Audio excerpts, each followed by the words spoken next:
വിജിത 2 ദിവസം മുമ്പ് ഒരു വീഡിയോ ഇട്ടിട്ടുണ്ടായിരുന്നു. 9ാം മാസമുള്ള ഒരു ഫംഗ്ഷനായിരുന്നു. ആ ഒരു ഫംഗ്ഷനിൽ സ്വന്തം ഭർത്താവിൻ്റെ വീട്ടുകാരൊന്നും പങ്കെടുത്തിട്ടില്ലായിരുന്നു.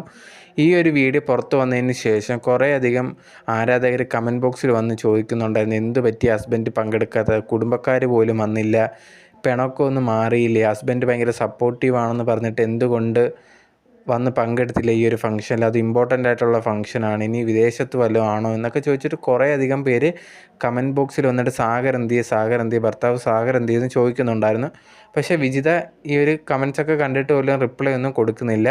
കുറേയധികം കമൻറ്റ്സ് പറയുന്നുണ്ടായിരുന്നു എന്തൊക്കെയോ പ്രശ്നങ്ങളുണ്ട്, അത് ഫാമിലി കാര്യമാണ് എന്നുള്ളൊരു കാര്യം. കുറേയധികം പേര് പറയുന്നത് ഫാമിലി കാര്യമാണെങ്കിലും വീഡിയോ ഇടുമല്ലേ, നമ്മളെല്ലാവരും ഫാമിലി പോലെയല്ലേ, എന്തുകൊണ്ട് കാര്യം പറയുന്നില്ല എന്നുള്ളൊരു കാര്യം. പിന്നെ കുറേയധികം പേരിങ്ങനെ കമൻറ്റ്സ് ഇടുന്നത് സാഗറിനെ പറ്റി ചോദിക്കുന്നതൊക്കെ ഡിലീറ്റ് വിജിത തന്നെ ചെയ്യുന്നുണ്ടായിരുന്നു. അതിനെക്കുറിച്ചും കുറേയധികം പേര് പറയുന്നുണ്ട്, എന്തുകൊണ്ടിങ്ങനെ ഭർത്താവിനെക്കുറിച്ച് പറയുന്നത് ഡിലീറ്റ് ചെയ്യുന്നത്, നിങ്ങൾ തമ്മിൽ ഭയങ്കര പ്രശ്നമാണോ എന്നുള്ള കാര്യമൊക്കെ ചോദിക്കുന്നുണ്ടായിരുന്നു. ഈ സമയത്ത് ഭർത്താവ് കൂടെ ഉള്ളതാണ് ഒരു പെൺകുട്ടിക്ക് ആവശ്യം എന്നൊക്കെ പറഞ്ഞിട്ട് കമൻറ്റ് ബോക്സിൽ കമൻ്റായിട്ട് വരുന്നുണ്ടായിരുന്നു.